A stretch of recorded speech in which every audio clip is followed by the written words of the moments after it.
Muito bem, meus caros. Muito bem, muito bem. Espero que vocês estejam aí todos ótimos, ótimos. Olha, eu estou muito bem, sabe? Ainda me adaptando aqui a Curitiba, né? Ou melhor, me adaptando aos sons da casa, da rua, né? Me adaptando aí à forma como a luz penetra pelas janelas, né? Me adaptando também às formas de silêncio que existem aqui, né? E me adaptando à maneira como todos os dias nós precisamos reorganizar o cotidiano, né? Quer dizer, reorganizar as pequenas coisas do cotidiano. Porque numa casa nova, a disposição das coisas muda completamente, né? Bom, e aí o que acontece? Aí acontece que toda a nossa memória parece desaparecer, né? Quer dizer, é como se você tivesse de reconstruir o seu cotidiano, né? Quer dizer, os talheres, eles não estão no mesmo lugar, né? O pó de café também não. Quer dizer, os objetos mais comuns do dia a dia parecem aí que, que desapareceram, né? Então eu me sinto muitas vezes aí perdido por alguns segundos, até lembrar onde tudo está, né? Além, é claro, das coisas absolutamente inesperadas que acontecem, né? Quer dizer, esta semana, por exemplo, os ipês floriram aqui em Curitiba, né? Mas quando eu digo que os ipês floriram, bom, vocês não conseguem fazer ideia do que eu estou dizendo, né?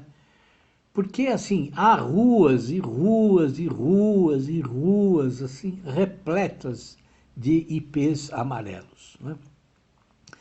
E eles todos explodiram no mesmo dia. E você passa por essas ruas e é como se o amarelo fosse a única cor possível para a realidade inteira, né? Porque o amarelo brilha em cada esquina. Bom, eu nunca tinha visto algo assim. Foi uma experiência impressionante ver a natureza arrebentando, rasgando a realidade e se impondo de maneira tão brutal, né? E olha, não pensem que eu exagero, porque é brutal mesmo. O amarelo fere, né? Ele machuca e ao mesmo tempo é um deslumbramento, né? É uma comoção. Quando eu vi aquela sucessão interminável de ipês, né? Bom, eu tive a sensação de estar num outro mundo, né? E ao mesmo tempo uma imensa gratidão nasceu dentro de mim, né? Porque assim, a beleza é tão intensa que não há outra reação possível, a não ser, a não ser você se sentir extremamente grato por ter a oportunidade de ver todo aquele amarelo se desdobrando, né? Se repetindo a cada trecho de calçada. Olha, esse barulho que vocês estão ouvindo não é o meu vizinho lá de São Paulo que mudou para cá, não, viu? Não. É que, assim, aqui perto estão construindo uma casa. Então, esse barulhinho aí, às vezes tem, mas ele logo vai desaparecer. Bom, voltando então aos ipês, né? E esse tsunami, né? Um tsunami de ipês amarelos, né? Bom, ele me fez lembrar da minha juventude, né? Eu não sei se eu já disse a vocês, mas entre os meus 15 e 19 anos, lá em Jundiaí, eu tinha amigos da minha idade, claro, mas eu também convivia com pessoas muito mais velhas do que eu. Homens que tinham sido amigos íntimos do meu tio-avô, né? Que foi o José Romeiro Pereira, que tinha sido prefeito de Jundiaí, deputado, né? E que morreu muito jovem, né? Meu tio-avô morreu com 47 anos. Alguns desses amigos continuaram se relacionando com a minha família, né? E um deles, que nós chamávamos de Juranda, né? Mas cujo nome era Jurandir de Souza Lima. Bom, o Juranda foi o fundador da Companhia Telefônica de Jundiaí, que foi uma das primeiras companhias telefônicas do Brasil, né? E o Juranda era uma pessoa incrível, né? Um dia eu conto para vocês a vida dele, porque assim, tem fatos incríveis, né? Que fazem parte do folclore e da história lá de Jundiaí. Mas hoje o importante é saber que ele era um gentleman, né? Era um perfeito cavalheiro, um homem de gostos aí refinados, sempre de terno e gravata, sempre gentil, sempre educadíssimo, né? Enfim, o Juranda era uma dessas pessoas com quem conviver é um prazer, porque elas nunca demonstram nenhuma tensão, nenhuma irritabilidade, né? Você olhava para o Juranda, conversava com ele, convivia no dia a dia com ele, e era como se ele flanasse sobre a vida, né? Como se viver para ele fosse apenas se deixar levar pelo tempo, pelos acontecimentos, né? Bom, e desde pequeno ele me presenteava com livros, né? De repente, quando você menos esperava, ele estava lá na porta de casa, minha mãe me chamava e estava lá aquele homem vestido sempre de forma impecável, né? Com um livro ou com uma coleção de livros para me dar de presente. Então, claro, quando eu cresci, eu me aproximei dele e nós nos tornamos amigos, né? E era uma coisa extremamente curiosa, né? Quer dizer, eu com meus 15, 16 anos e ele com 75, 80 anos. E a gente andava pela cidade, né? E se encontrava todos os dias. E ele me ouvia, me aconselhava, e nós falávamos a respeito de tudo, como se nós fôssemos velhos amigos, né? Bom, e acontece que o Juranda morava no centro de Jundiaí, né? Ali na Rua Barão de Jundiaí, no quarteirão paralelo ao quarteirão em que fica o gabinete de leitura Rui Barbosa, né? E a fachada da casa era pequena, era estreita, né? Você entrava, tinha um corredor longo e do lado direito desse corredor os cômodos iam se sucedendo, né? Até que no final do corredor a casa se abria numa sala grande, espaçosa, né? que era o centro nervoso, né? daquela residência, né? Porque ali ele recebia os amigos, ali estava a pequena biblioteca dele, ali também ele fazia as refeições, assistia à televisão, né? Bom, e essa sala, essa grande sala, tinha duas janelas enormes que se abriam para um quintal imenso também, tá? Bom, e quando a gente chega no quintal, então a gente chega também, né, no ponto que eu queria contar para vocês. Porque no centro desse quintal havia um ipê amarelo imenso, imenso. Era uma árvore antiquíssima, tão velha quanto a casa, tão velha quanto Jundiaí. Porque em toda a minha vida eu nunca encontrei outro ipê igual, né? De tronco assim tão largo e de copa tão frondosa, né? A copa do ipê tomava o quintal inteiro, né? E claro que quando chegava agosto, o ipê explodia, né? Numa floração estupenda, né? Quer dizer, de repente, da noite para o dia, ele estava todo amarelo, né? Ou como diz a Mimi, né, a minha mulher, era como se tivessem ligado o ipê no 220. E o Juranda, claro, né, que era uma pessoa de rara sensibilidade, o que ele fazia? Bom, o Juranda fazia a festa do ipê, né? Uma festa de verdade, que durava 3, 4 dias, né? Bom, e como é que era essa festa? Bom, vejam só, ele ia até São Paulo, no Largo do Aroche, onde havia, talvez ainda haja até hoje, não sei, uma banca de flores, e comprava dezenas de vasos de flores. Todos os tipos de flores que vocês puderem imaginar, de todas as cores, né?